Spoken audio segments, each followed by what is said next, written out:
It seems as though a lot of people don't know about the built-in screw cutters on various types of crimps and whatnot, so I want to make a short video about it.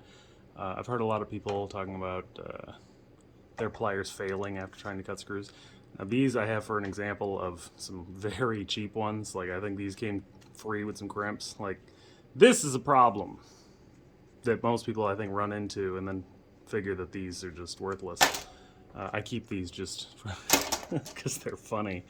But as far as the more quality pair of things, these screw cutters on here work fantastically for shortening most screws.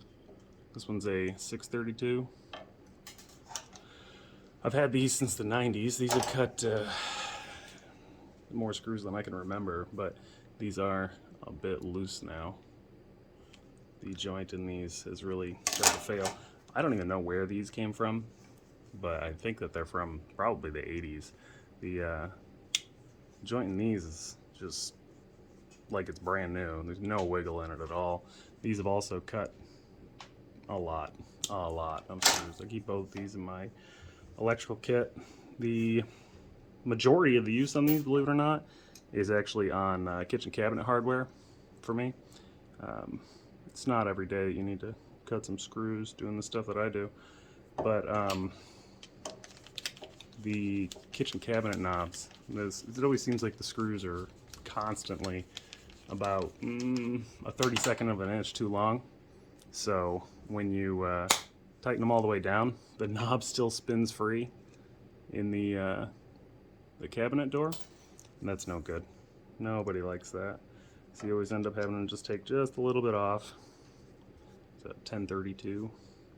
A lot of people were saying that they had issues with the 1032 in theirs, but I mean, I admit it's definitely a harder cut than the rest, but it doesn't seem to destroy the pliers or anything, or wire strippers as it were.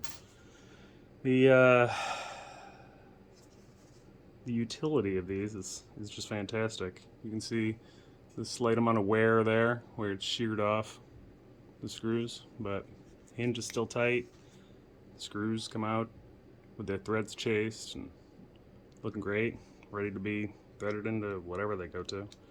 Don't ever put the screw in backwards, or you will end up with a stubby little piece that is trapped in the threads that you'll almost never be able to remove if you put them in like this, because then it'll cut and it'll leave the threaded piece in here. That's that's not a good thing.